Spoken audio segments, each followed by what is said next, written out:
Back to my YouTube channel. और आज हम बहुत ज़्यादा अच्छा क्वेश्चन करने वाले हैं, which is leet code number 854 के सिमिलर स्ट्रिंग्स। ये क्वेश्चन अगर मैं इसको रेटिंग करूँ तो मैं इसको लीड कोड हार्ड प्लस दूंगी, और जनरली ये इंटरव्यूज़ में नहीं पूछा जाएगा बिकॉज इसमें मल्टीपल कॉन्सेप्ट्स लग रहे हैं और हाई प्रेशर सिचुएशन में पहली बार अगर क्वेश्चन कर रहे हैं तो ये नहीं होगा। मतलब ये क्वेश्चन बहुत ज़्यादा टफ है। इसके अंदर कौन से मल्टीपल कॉन्सेप्ट्स लग रहे हैं ये क्वेश्चन पहले समझ लेते हैं, उसके बाद हम फिगर आउट करेंगे। तो मेरे पास दो स्ट्रिंग्स दी हुई हैं। के सिमिलर स्ट्रिंग्स का मतलब है कि उन स्ट्रिंग्स के अंदर हम S1 को अगर स्वैप करते हैं तो कितनी पोजीशंस को स्वैप करें के टाइम्स, ताकि हमें S2 स्ट्रिंग मिल जाए। तो हमें मिनिमम वैल्यू ऑफ के बतानी है। एक एग्जाम्पल लेते हैं। तो हमारे पास S1 दी हुई है AB और S2 दी हुई है BA। हम कितने स्वैप्स करें कि AB gets converted into BA। तो ये वन स्वैप से ही काम चल जाएगा। स्वैप क्या होता है? स्वैप एक STL फंक्शन है जिसके अंदर अगर हम इंडेक्स देते हैं 0 और 1, तो ये जीरोथ करेक्टर और फर्स्ट करेक्टर स्वैप कर लेगा। इंटरनली एक टेम्प से एक न्यू करेक्टर टेम्प बना सकते हैं और उसके अंदर वैल्यू स्टोर करके इसको स्वैप करवा सकते हैं। एक स्वैप से ही इसका आंसर BA हो जाएगा। जीरोथ और फर्स्ट इंडेक्स वाले करेक्टर्स को हम स्वैप करेंगे and BA becomes equal to S2. therefore your S1 has been converted into S2 with only one transformation, one swap, and therefore the value of K here is 1. तो S1 and S2 are one similar strings, मतलब they become equal only by doing one swap either on S2 or on S1. Given two anagrams S1 and S2, we have to return the smallest value of K. एक और example ले लेते हैं, ABC and BCA। तो अगर हम यहाँ पे देखेंगे ABC तो BCA, तो पहला करेक्टर जो अनइक्वल है which is B and A, ये दोनों तो अनइक्वल है। तो हम क्या करेंगे, हमें यहाँ पे क्या लेके आना है? हमें यहाँ पे B लेके आना है। हमें S2 को S1 के इक्वल करना है, S1 को S2 के इक्वल करना है। यहाँ पे A है, अगर ये हमें B लेके आना है तो B कहाँ है? B फर्स्ट इंडेक्स पे। तो हम इन दोनों को कर देंगे स्वैप और आ जाएगा BAC। इसका क्या मतलब है कि फर्स्ट तो क्लियर हो चुका है, फर्स्ट अब सेम हो चुका है। अब CA और AC सेम नहीं है तो हम देखेंगे हमें फर्स्ट इंडेक्स पे क्या लेके आना है? C लेके आना है, बट C है कहाँ पे? सेकेंड इंडेक्स पे। तो इन दोनों को हम स्वैप कर देंगे और आंसर आ जाएगा BCA, which becomes equal to S2 and your answer is 2 because there are only two swaps. therefore it is a two similar string और k सिमिलर स्ट्रिंग। यहाँ पे k की वैल्यू 2 है। यहाँ से जैसे जैसे हमने इसको ड्राई रन किया, आप लोगों ने दो चीज़ें तो फिगर आउट कर ली होगी कि ABC, let's say it is ABC and BCA, अगर इसके पहले let's say multiple other letters होते, फॉर एग्जाम्पल यहाँ पे होते XYZKBC, XYZKBC, तो क्या हम इन प्लेसेस को स्वैप करते? ये S1 है और ये S2 है, क्या हम इन प्लेसेस को स्वैप करते? हम डेफिनेटली इन प्लेसेस को स्वैप नहीं करते क्योंकि ये ऑलरेडी इक्वल है और हमें minimum number of letters, minimum value of K चाहिए। तो अगर हम यहाँ पे स्वैप करेंगे, क्योंकि तो ऑलरेडी इक्वल हैं ये सारे करेक्टर्स, तो स्वैप करने से हमारा K की वैल्यू इंक्रीज होगी। जो चीज़ें ऑलरेडी इक्वल है हम उन्हें स्वैप नहीं करेंगे। तो यहीं से हमें हिंट लग गया कि एक नॉर्मल क्वेश्चन तो नहीं है, ये ग्रीडी क्वेश्चन है कि हम उन्हीं को स्वैप करेंगे which are unequal. So only distinct characters में ही हमें स्वैप को यूज़ करेंगे। एक्स्ट्रा जो इक्वल करेक्टर्स हैं वहाँ पे अपना स्वैप को वेस्ट नहीं करेंगे। फॉर एग्जाम्पल एक और एग्जाम्पल लेते हैं, जैसे TABC और TBCA। तो हम स्वैपिंग स्टार्ट कहाँ से करेंगे? फर्स्ट अनइक्वल से ही स्टार्ट करेंगे क्योंकि जो इक्वल है उसको हम छेड़ने वाले नहीं हैं। और एक तो ये पहली ग्रीडी जो हमने फिगर आउट करी कि we will start swapping from the first distinct character only, और स्वैपिंग हम S1 में कर लेते हैं और उसको S2 के बराबर ले जाते हैं। ठीक है, दोनों में स्वैप करेंगे, आंसर कभी भी नहीं आएगा, वो कंफ्यूजिंग हो जाएगा। तो हम either you swap on S2 और you swap on S1, whichever you swap try to make it equal to the other string. Okay, so let's say we swap all the swap operations on S1. We will try to see if we are able to form S2 and after how many minimum number of operations. ठीक है, तो swap कर लिया है हमने। First distinct character से start करेंगे which is A and B in this case. Okay, दोबारा लेते हैं TABC and this is ZABT। तो यहाँ पे पहला डिस्टिंक्ट करेक्टर तो जीरोथ इंडेक्स पे ही मिल गया है, तो हमने सबसे पहले फर्स्ट डिस्टिंक्ट करेक्टर पे ही स्वैप करेंगे। सेकंड कंडीशन क्या है? क्या हमें क्योंकि हमें इसको स्वैप करके इसके बराबर लेके आना है, हमें इसको स्वैप करके S1 को स्वैप करके S2 के बराबर लेके आना है। तो हमें टी को किससे स्वैप करना चाहिए ताकि हमारे पास जी आ जाए? ऑब्वियसली हमको थर्ड करेक्टर से ही स्वैप करना चाहिए। ए से स्वैप करके यहाँ पे ए आएगा, नहीं चाहिए। बी को स्वैप करके बी आएगा, नहीं चाहिए। जी से ही स्वैप करना चाहिए, क्योंकि अगर एक से हमने स्वैप कर दिया फिर किसी और से ए को स्वैप करना पड़ेगा। जी तब तक ही आएगा जब तक हम जी को ही नहीं यहाँ पर लेके आ जाएं, जो कि तभी होगा जब हम सेकेंड करेक्टर को डायरेक्टली स्वैप करेंगे। जैसे हम सेकेंड करेक्टर को स्वैप करेंगे तो जी बी टी बन जाएगा और आंसर हमारा सेम हो जाएगा, तो वन सिमिलर स्ट्रिंग हो जाएगी। इसलिए दो ग्रीडी ह्यूरिस्टिक्स जो हमें अपने ध्यान में रखनी है कि only distinct characters should be swapped, बाकी की अरेंजमेंट को डिस्टर्ब करके फालतू में अपना के ना बढ़ाएं, ठीक है। Only distinct characters need to be swapped and second condition is only swap with correct character. मतलब टी यहाँ पे चाहिए क्या, जी करेंगे किससे स्वैप? सेकेंड थर्ड इंडेक्स से। हम ना तो जीरो, ना फर्स्ट, ना सेकंड से, क्योंकि उससे स्वैप करके आंसर भी हमें ऑप्टिमली वो नहीं आ रहा है जो हमें चाहिए, जो करेक्टर यहाँ पे चाहिए, और हमारे नंबर ऑफ स्वैप्स भी वेस्ट हो रहे हैं। तो जो करेक्ट करेक्टर है उसी से स्वैप करें। अब हम ये देख सकते हैं कि इस तरीके के question are always graph based question. This is from my experience. And जब आप भी इस तरीके के 2-4 क्वेश्चन करोगे आप फिगर आउट कर पाओगे कि ये ग्राफ बेस्ड है। मैं बताती हूँ क्यों। फॉर एग्जाम्पल एक स्ट्रिंग लेते हैं ए बी सी, इसको स्वैप करके हम बहुत सारी और स्ट्रिंग्स बना सकते हैं। ए बी को स्वैप कर दे तो बी ए सी बना सकते हैं, ए सी को स्वैप कर दे तो सी ए बी बना सकते हैं, बी सी को स्वैप करते हैं तो ए सी बी बना सकते हैं। ये सारी स्ट्रिंग्स ए बी से बने हैं। कितने स्वैप से बने हैं? ये बने हैं 1 स्वैप ईच से। तो अगर यहाँ पर आप कुछ देखो इसे, तो ये एक ट्री टाइप डेटा स्ट्रक्चर तो है, पर ये ट्री नहीं है, क्योंकि इसके कितने भी चिल्ड्रन हो सकते हैं। This is not a binary tree. And multiple children वाले ट्रीज को हम क्या बोलते हैं? It is a graph.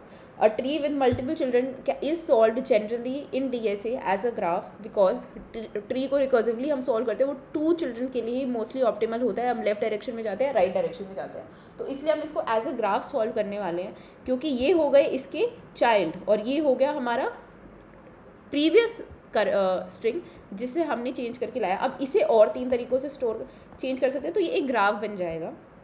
And there are some conditions of this graph. This is a undirected graph. क्यों?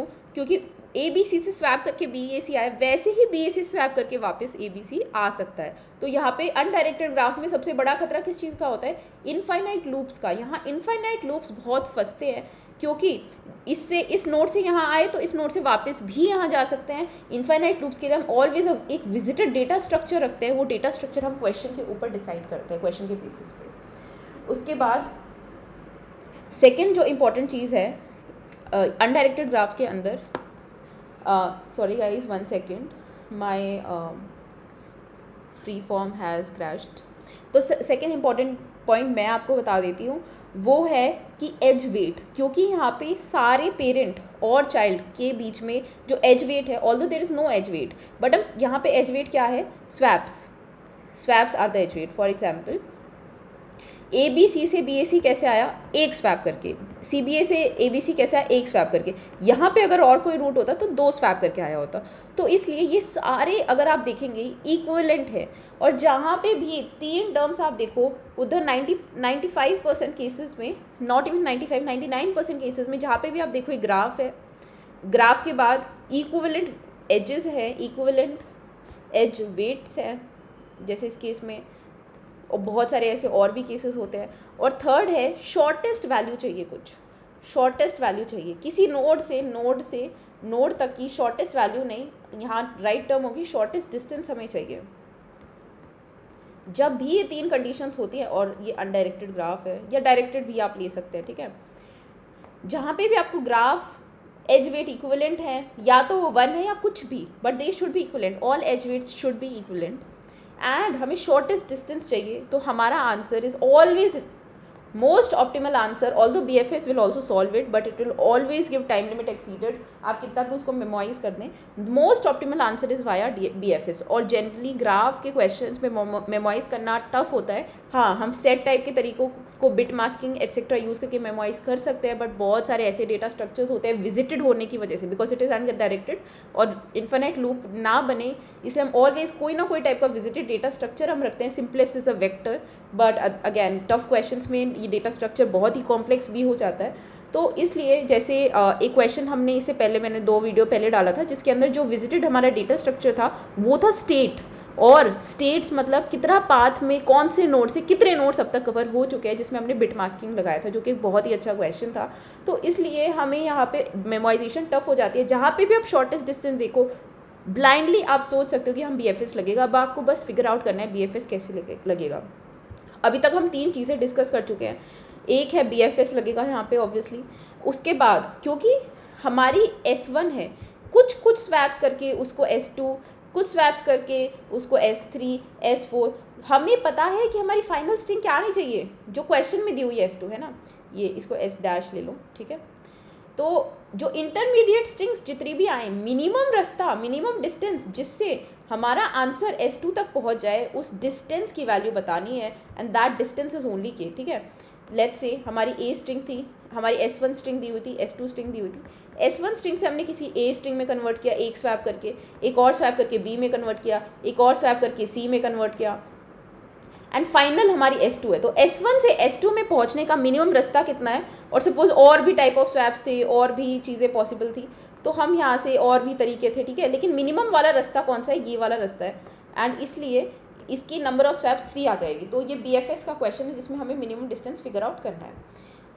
अब हम फिगर आउट करते हैं कि ये नॉर्मल BFS नहीं है, इसके अंदर हमें ग्रीडी की ह्यूरिस्टिक्स लगानी है। जो ग्रीडी के 2 पॉइंट्स हमने डिस्कस किए थे कि only distinct character has to be swapped, and second condition की वो स्वैप किससे करना है, only with the correct index, okay. Only distinct characters को स्वैप करें, जो सेम है उनको इग्नोर करें, वहाँ पे अपने K को वेस्ट ना करें, और करेक्ट इंडेक्स से ही स्वैप करें, नहीं तो K वहाँ पे भी वेस्ट होने वाला है।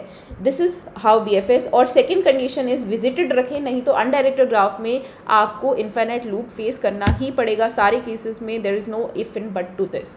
तो विजिटेड हम यहाँ पे रखेंगे कि जो भी S हमारा इंटरमीडिएट स्ट्रिंग आ चुकी है, वो दोबारा अगर आ रही है मतलब वो ग्राफ का सेम नोड आ रहा है। जैसे ही ग्राफ का सेम नोड आ जाएगा मतलब लूप बन चुका है, एंड देयरफॉर हम उन विजिटेड स्ट्रिंग्स को मार्क नहीं करेंगे। तो अब मैं आपको एक बार इम्प्लीमेंट करके दिखा देती हूँ।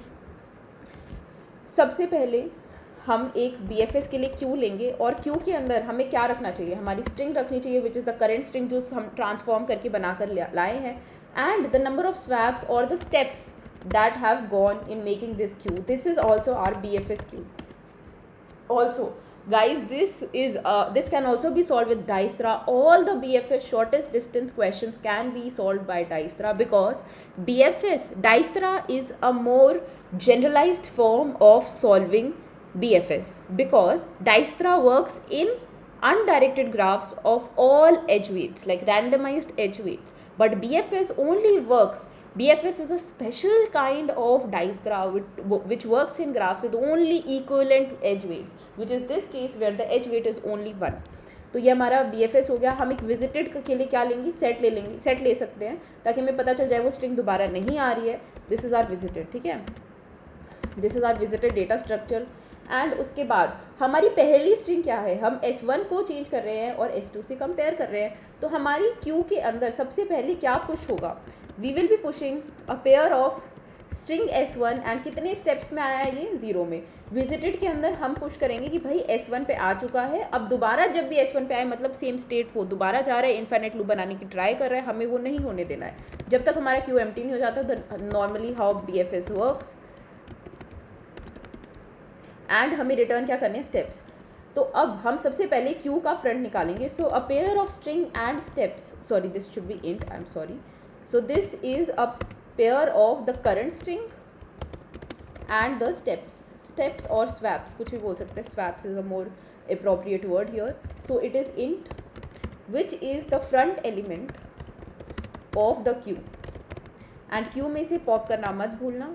उसके बाद अगर हमारा front element dot first S2 के बराबर हो जाता है, मतलब हम पहुंच चुके हैं कहाँ पे, हमारा S1 ट्रांसफॉर्म हो चुका है S2 पे, और K की वैल्यू क्या है, the minimum number of swaps which is front element dot second. Okay guys, उसके बाद हम क्या करने वाले हैं, हम फाइंड आउट करने वाले हैं फर्स्ट डिस्टिंक्ट करेक्टर, क्योंकि हमने फिगर आउट किया था कि जो सेम है उनको उनकी अरेंजमेंट को डिस्टर्ब ना किया जाए।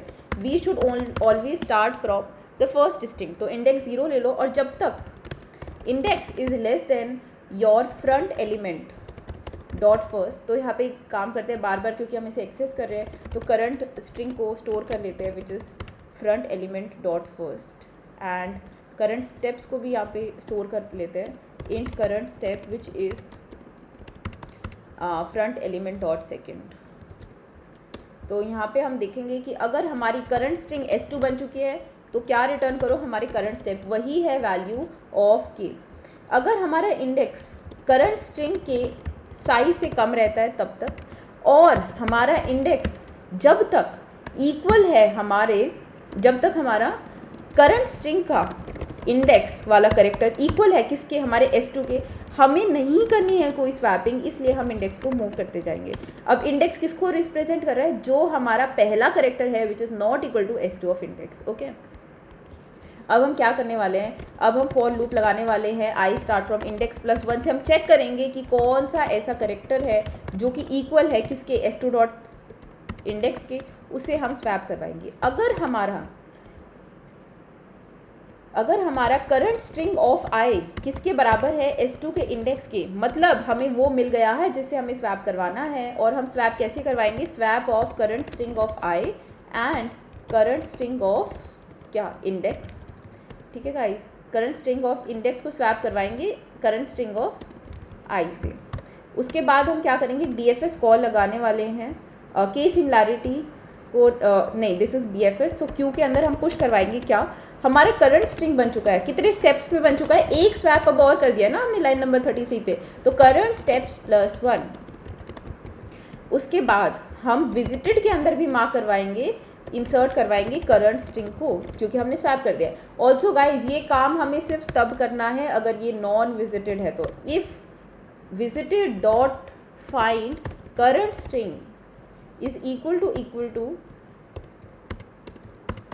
विजिटेड डॉट एंड, सिर्फ तभी हमें करना है, नहीं तो इनफाइनाइट लूप बन जाएगा, TLE देगा हमारा कोड।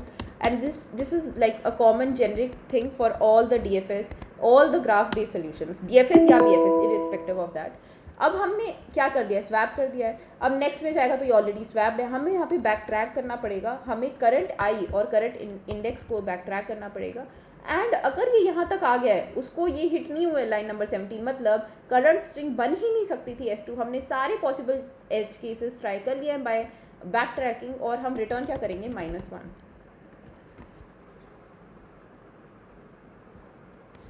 ठीक है, let's see there is some error, visited dot insert आना चाहिए था line number 8।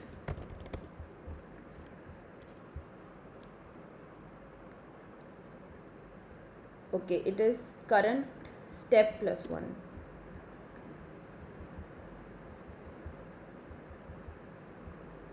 Yes, so it work. एक बार सबमिट करके देख लेते हैं अपना टेस्ट केस। सारे टेस्ट केसेस, बहुत ही अच्छा क्वेश्चन है गाइस, बहुत ज़्यादा अच्छा क्वेश्चन। तो it was accepted and this is a very conceptual question. हमने BFS लगाया, हमने विजिटेड रखा है, हमने यहाँ पे 2 जगह ग्रीडी लगाया है, पहले डिस्टिंक्ट को ही स्वैप करा है। स्वैप हमने सिर्फ S2 के इंडेक्स के बराबर वाले से ही किया है, फालतू में स्वैप वेस्ट नहीं किए हैं। और थर्ड इंपॉर्टेंट, हमने बैक ट्रैक भी किया है। क्यों विजिटेड को बैक ट्रैक करने की जरूरत है, क्योंकि ये ऑलरेडी आ चुका है। ये स्टेट तो हमें इसलिए तो हमने यहाँ पे रखी है क्योंकि ऑलरेडी आ चुके हैं, आप बार बार इसको मत करो। पर स्वैप इसलिए करना पड़ेगा क्योंकि करंट स्ट्रिंग चेंज हो जाएगी और नेक्स्ट स्वैप से करेक्ट आंसर नहीं आएगा। I hope this was helpful. Thank you guys, bye.